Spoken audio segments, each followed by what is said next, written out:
우리는 출애굽기 20장 10계명 이후 하나님께서 이스라엘에게 주신 율법 규례에 대한 말씀을 살펴보고 있습니다. 어제 함께 나눈 22장 전반부에는 배상을 하는 것에 대한 그런 규례에 대한 말씀이 기록되어 있습니다. 오늘 함께 읽은 22장 뒷부분에는 다양한 내용의 율법 규례들이 있습니다.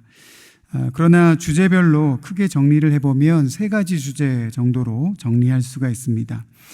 본문의 순서와 상관없이 주제별로 정리해보면 첫 번째 주제는 하나님을 어떻게 섬겨야 하는가에 대한 주제이고, 두 번째는 우리가 하나님 앞에서 버려야 할 것은 무엇인가에 대한 주제입니다. 그리고 세 번째 주제는 연약한 이들을 어떻게 대하여야 하는가에 대한 주제로 오늘 본문의 주제를 크게 세 가지로 나눌 수 있습니다. 첫 번째 주제인 하나님을 어떻게 섬겨야 하는가에 대한 주제는 28절부터 31절 사이에 다루고 있습니다. 28절에 보면 재판장을 모독하지 말고 백성의 지도자를 저주하지 말라라는 명령으로 시작합니다. 사람에 대한, 그러니까 인간 지도자에 대한 명령이기도 하지만 이후 구절의 전체적인 흐름을 보면 재판장이나 백성의 지도자를 하나님으로 대치해도 전혀 이상하지가 않습니다. 사실 이스라엘 백성에게 가장 높은 재판장, 가장 높은 지도자가 여호와 하나님임을 생각한다면 이 본문에서 말하고 있는 재판장과 백성의 지도자는 사람을 나타내기도 하지만 하나님을 대신 표현하는 그런 것으로 보아도 무방합니다.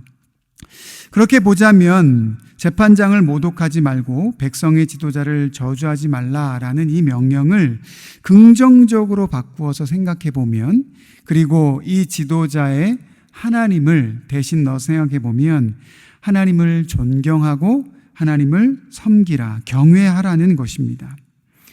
이어지는 구절들을 한번 보십시오. 29절에 보면 하나님께 바치기를 아끼지 말라라는 명령이 시작되고, 또 29절 뒷부분에는 처음 아들을 바치라, 이런 표현도 있습니다.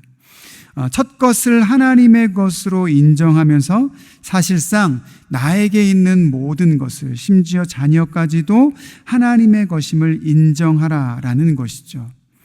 그리고 30절, 31절의 구절도 하나님께 바칠 때는 정결하게 된 것을 바치고 바치는 자조차도 거룩한 자여야 한다라는 교훈의 말씀이 기록되어 있습니다. 여러분, 이스라엘에게 율법이 주어진 그러한 시점이 어느 때입니까? 이스라엘 백성을 애굽에서 구원하신 이후입니다. 하나님을 거룩하고 정결하게 섬기고 하나님께 드리기를 기뻐하는 것은 구원받은 백성으로 너무나 당연한 모습입니다. 이러한 모습은 우리도 마찬가지입니다. 우리도 하나님께 구원을 받고 영원한 생명을 얻었습니다.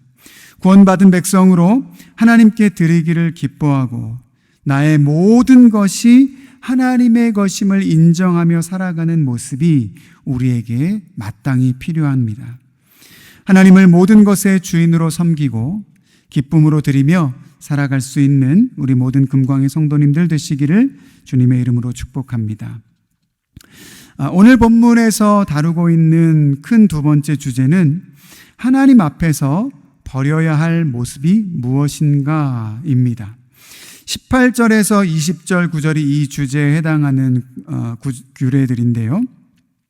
이 규례들의 공통적인 명령이 있다면 그것은 반드시 죽이라라는 명령입니다. 18절에 보면 무당을 살려두지 말라, 다른 신에게 뜻을 묻거나 하는 사람은 반드시 죽여야 한다는 것이죠. 19절 짐승과 행음하는 자는 죽이라. 짐승과 행음하는 것은 불결한 일이기도 하지만 사실 이러한 모습은 하나님을 섬기지 않는 이방 민족, 그 중에서도 이제 들어갈 가나안 민족들이 다른 신을 섬기는 중에 하던 모습입니다. 그러니까 다른 신을 섬기는 그 모습을 하는 사람은 죽이라는 것이죠. 그리고 연이어서 20절에도 보면 다른 신에게 제사를 드리는 자는 멸하라, 이렇게 분명히 명령하고 계십니다.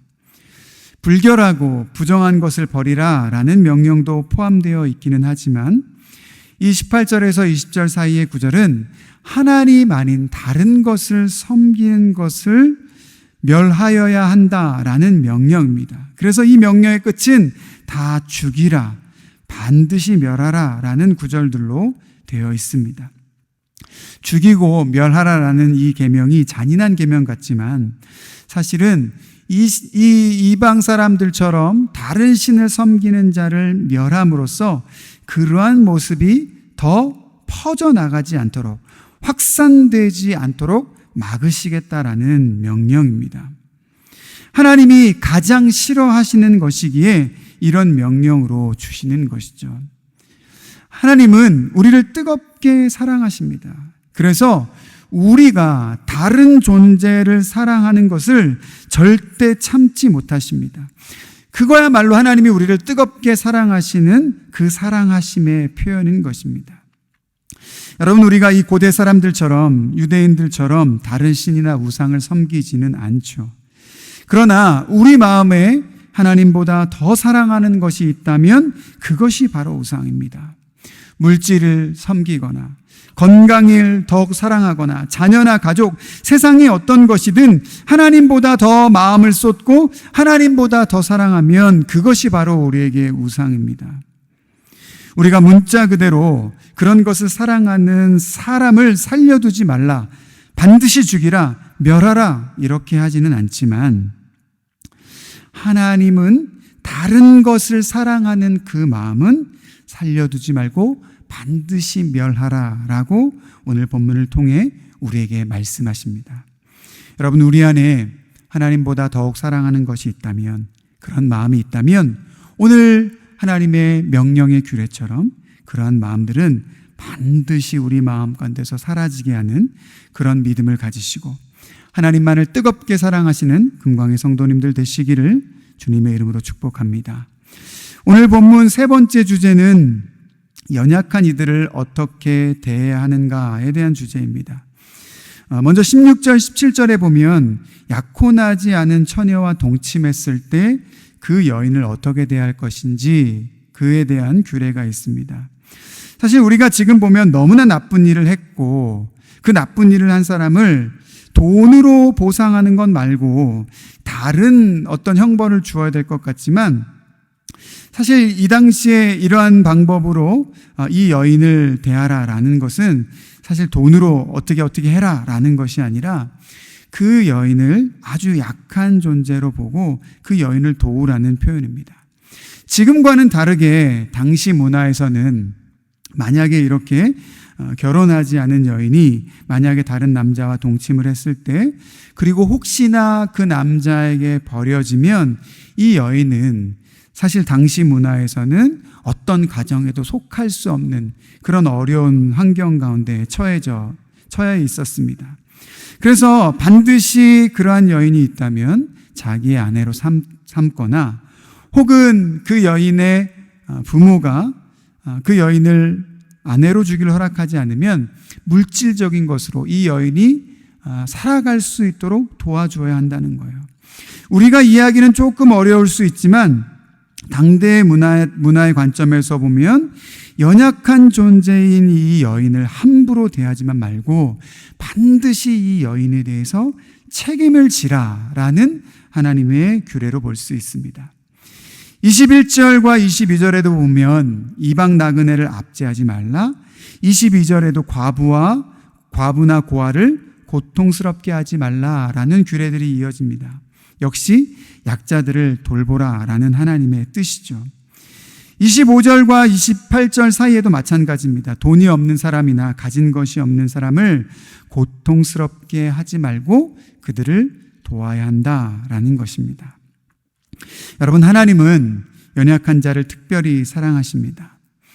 연약하지 않는 자를 사랑하지 않으신다는 것이 아닙니다. 여러분, 우리에게 자녀가 둘 이상이 있다면 모든 자녀를 똑같이 사랑합니다. 그러나 그 중에서도 연약한 자녀에게 더 관심이 가는 것은 부모로서 너무나 당연한 모습이죠.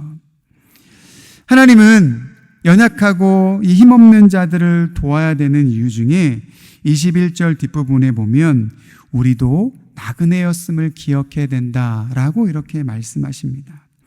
여러분, 사실 우리 모두가 연약한 존재요, 나그네와 같은 존재였습니다. 그러나 하나님이 우리를 사랑하시고 우리를 붙드셨기 때문에 우리가 삶을 살아갈 수 있는 것이죠.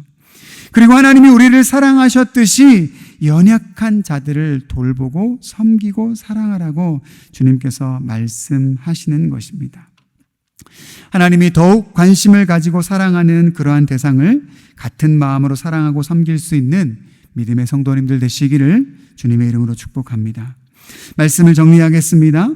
우리는 하나님을 경외하고 섬기되 정결함과 거룩함으로 섬기는 자가 되어야 할 줄 믿습니다.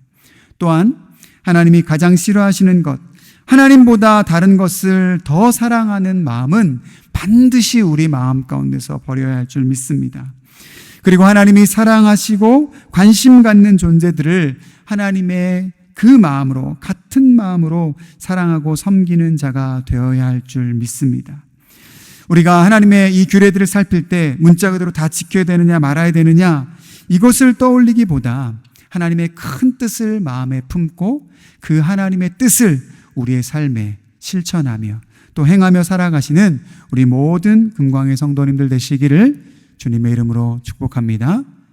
이 시간 함께 나누었던 말씀을 기억하면서 기도의 자리로 나아가겠습니다.